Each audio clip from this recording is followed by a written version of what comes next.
حضرت امام حسین تشریف لائے، بچوں سمیت آئے۔ حر بن یزید ایک شخص تھا، حر بن یزید، حر بن یزید نام یاد رکھنا۔ حر بن یزید ایک مختصر سا لشکر لے کے اس نے امام حسین کو ایک جگہ پہ روکا، پھر دوسری جگہ پہ روکا، بالآخر تیسری جگہ پہ روکا تو امام حسین نے فرمایا جگہ کون سی ہے؟ کہا حضور کرب و بلا۔ فرمایا بس یہی خیمے لگا دو، یہی۔ حضرت سیدہ زینب نے پوچھا امام حسین سے کہ سارے زمانے نے روکا ہے، ٹھیک ہے آپ حق پہ ہیں، یہ بھی سب نے کہا آپ حق پہ ہیں، پر روکا بھی سب نے، آپ روکے کیوں نہیں؟ تو ابن کثیر اور ابن اسیر لکھتے ہیں کہ امام حسین رو پڑے، کہنے لگے بہن میں رک جاتا پر میں نے رات کو نانا مصطفیٰ کو خواب میں دیکھا ہے۔ تو حضور نے فرمایا حسین اگر آج یہ رواج پڑ گیا نا یزید جیسے لوگوں کا تو قیامت تک پڑا رہے گا، پھر لوگ کہیں گے کوئی نکلا نہیں تھا تو ہمیں بھی نکلنا، پھر لوگ ظالموں کے سامنے گردنیں جھکانے کے عادی ہو جائیں گے۔ میں کہتا رہتا ہوں، کہہ رہا ہوں، کربلا کی جنگ کفر اسلام کی جنگ نہیں، کفر اسلام کی جنگ نہیں کربلا کی، کیونکہ یزید تو بڑا پکا نمازی تھا، خطبہ دیتا تھا وہ تو۔ جب امام حسین رضی اللہ تعالیٰ عنہ نے کربلا کے میدان میں جمعے کا دن تھا تو یزید کے سامنے کو بات کرنی شروع کی، عمر بن سعد کے سامنے، تو عمر بن سعد کہنے لگا حسین زیادہ باتیں نہ کر، ہمارا جمعہ لیٹ ہو رہا ہے، جنگ کے لیے تیار ہو، فٹافٹ آ، اہل بیت نبوت کو قتل کریں گے اور قتل کے بعد پھر نماز پڑھیں گے اور پھر کہیں گے اللہم صلی علی محمد وعلی آل محمد، اسی نماز میں پھر درود بھی پڑھیں گے۔ یہ کیسا مرتبہ ہے، کیسا انداز ہے، دوستی قاتل سے بھی مقتول سے یارانہ بھی۔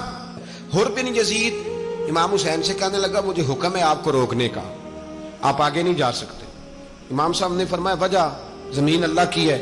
اس نے کہا آپ بیعت نہیں کر رہے، یزید کی حالات آپ کے حق میں درست نہیں ہیں، آپ نہیں جائیں گے۔ امام روک گئے۔ ظہر کی نماز کا وقت ہوا تو حضرت علی اکبر امام حسین کے بڑے صاحبزادے انہوں نے اذان ظہر پڑھی تو حر بن یزید کے لشکر نے امام حسین کے پیچھے نماز ادا کی۔ کہا بھئی تم مقابلے میں آئے ہو، نماز پیچھے پڑھتے ہو؟ کہا حضور مقابلہ تو تلواروں سے کر رہے ہیں پر ہمارا دل تو مانتا ہے نا کہ مصطفیٰ کا نواسہ بڑی شان والا ہے۔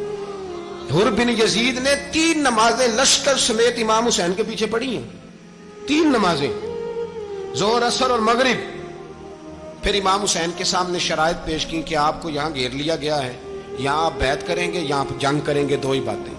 امام حسین نے فرمایا نہیں بھائی بیعت تو میں نہیں کرتا، اس کے علاوہ تم جو کہتے ہو میں کرنے کو تیار ہوں۔ اس نے خط لکھا، عبید اللہ ابن زیاد کو ایک بندہ دوڑایا پیچھے، کوفے چند میل پہ کوفہ تھا، کہا وہ نہیں مان رہے، کیا کرنا ہے؟ تو حسین ابن علی ہے، میں زیادہ دیر انہیں روک بھی نہیں سکتا۔ انہوں نے پیغام دیا حر بن یزید کو کہ کرنا کچھ بھی نہیں، ان کا پانی بند کر دو، بلیک میل کرو، کھانا پانی نہیں ملے گا، چھوٹے چھوٹے بچے ہیں، خود ہی مان جائیں گے۔ حضرت امام علی مقام کے بارے میں حر کے پاس جب یہ پیغام آیا تو حر کہنے لگا میری طبیعت نہیں مانتی حسین پر پانی بند کروں، دل نہیں مانتا۔ جب یہ لفظ کہے نا دوبارہ تو پھر عبید اللہ ابن زیاد نے عمر بن سعد کو 10,000 آدمی دے کے بھیجا، کہا حر بن یزید لچک دکھا رہا ہے حسین کے حق میں۔ ایک رے کا علاقہ تھا، بڑی وہاں فصل ہوتی تھی، لوگ کوشش کرتے تھے وہاں کا گورنر بننے کی، کوشش کرتے تھے۔ تو عبید اللہ ابن زیاد کہنے لگا تمہیں رے کی گورنری ملے گی، سب سے سرسبز و شاداب علاقہ، تمہیں وہاں کا گورنر بنایا جائے گا اگر حسین کے خلاف لڑو گے۔ یہ اتنی زبردست ہوتی ہیں گورنریاں کہ گورنریوں کے لیے لوگ نسل رسول کے خلاف بھی نکل آتے ہیں، یہ اتنی تگڑی ہوتی ہیں، اتنی جلدی وفاداریاں بدلتی ہیں۔ امام حسین کو روک لیا گیا، عمر بن سعد نے روک لیا۔ 1 محرم کو امام آئے، 7 محرم تا روکا گیا، 7 محرم کو پانی بند کر دیا۔ جانور پانی پیتے تھے، گھوڑے پیتے تھے، کتے پیتے تھے، لیکن مصطفیٰ کے گھرانے کو پانی پینے کی اجازت، 3 دن تک پانی بند رہا۔ 9 محرم کو عمر بن سعد نے اور لوگ بلائے۔ شمر ایک بڑا سخت آدمی تھا، سنگ دل بدبخت، جس نے حضرت علی اصغر کے گلے پر تیر مارا تھا، وہ اور لشکر لے کے آیا۔ رات کو کہنے لگا امام حسین رضی اللہ تعالیٰ عنہ سے کہ بس بڑا ہو گیا، یہ 9-10 محرم کی درمیانی رات، یہاں آپ جنگ کریں گے یا آپ بیعت کریں گے، 2 ہی باتیں۔ امام حسین اندر گئے، سیدہ زینب سے مشورہ کیا، باہر آئے، فرمایا بات وہی ہے جو پہلے دن والی ہے۔ او بھائی بچے ساتھ ہو،